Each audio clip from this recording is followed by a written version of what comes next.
Aujourd'hui, je vais vous expliquer comment je fais pour trouver de bonnes opportunités sur la plateforme d'Amazon.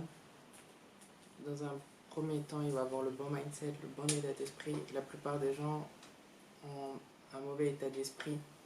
C'est un peu le premier facteur qui freine les gens dans la recherche de produits. Dans un premier temps, les outils. Les outils sont très importants. Comme outil de recherche de produits, vous avez Jungle Scout, vous avez également Helium 10. Ce sont d'excellents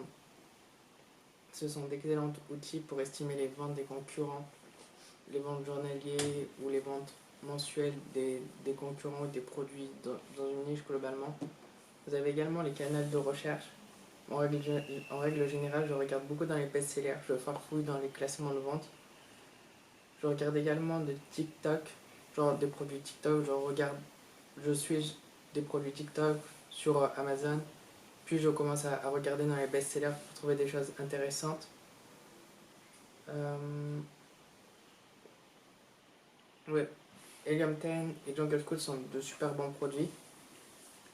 Une fois que vous avez une fois que vous avez une idée de niche, vous devez regarder les tendances. Les tendances sont très importantes.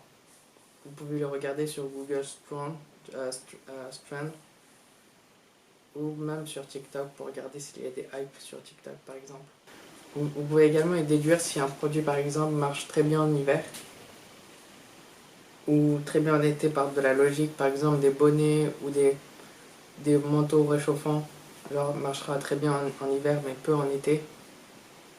Ou inversement, par exemple des maillots de bain ou même des shorts marcheraient très bien en été mais peu en hiver. Ouais, les tendances c'est très important. Une fois que vous avez fait cela, il faut identifier l'offre et la demande. Pour identifier la demande, vous pouvez utiliser les outils comme Jungle Scout ou Helium 10 qui estiment les ventes des concurrents par exemple. Et pour reconnaître une forte demande, en général, je regarde quand un produit fait plus de 20K, je sais qu'il se vend très bien et qu'il y a une forte demande. Il y a aussi les critères pour reconnaître une offre faible. En fait, il faut toujours voir une offre faible avec une forte demande. C'est très important. Le premier point pour reconnaître les offres faibles, c'est le nombre de commentaires, des peu de commentaires. Le deuxième point, c'est la note générale. S'il y a une très bonne note ou une mauvaise note, c'est un autre critère très important. Il y a aussi le FBM ou les hype trackers qui est très important. S'il y a beaucoup de... En fait, si un produit a beaucoup de vendeurs dans son listing, c'est également un bon critère quand même. Ça veut dire qu'il n'y a pas de concurrent sérieux. L'absence de marques connues comme, par exemple, des marques connues comme Nike ou autres dans la niche. Il y a quoi encore? Il y a la qualité des photos et de la description, c'est très important.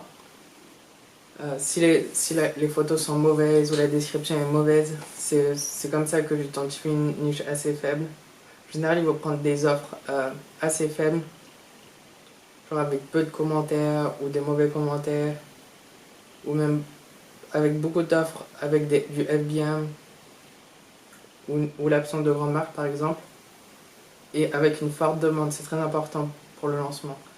Une fois que vous avez identifié ça, il va examiner la rentabilité. Vous pouvez faire un sourcing préliminaire, regarder sur Alibaba 1688 ou même Google par exemple, si vous arrivez à trouver des fabricants et voir les prix et l'éventuelle marge.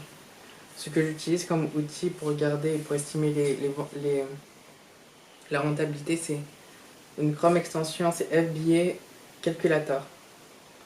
En plus de ça, je fais un sourcing préliminaire qui est très intéressant.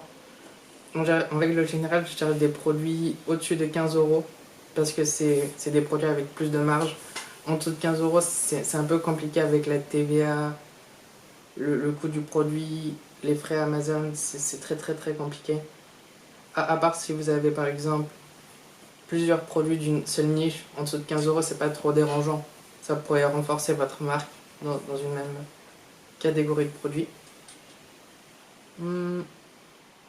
Le cinquième point, c'est la facilité d'entrée sur le marché, en quelque sorte la barre à l'entrée.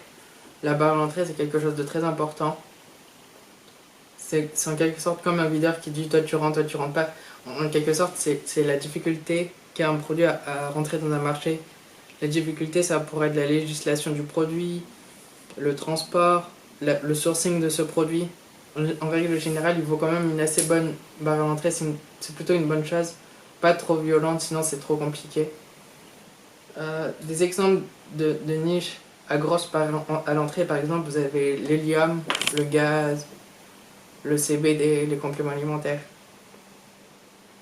Et un autre truc qui est très important, c'est des produits que vous connaissez pas, c'est des produits inconnus. C'est une bonne piste. En général, les produits qui marchent le mieux, c'est des produits qu'on connaît pas et qu'on finit par connaître en faisant du sourcing.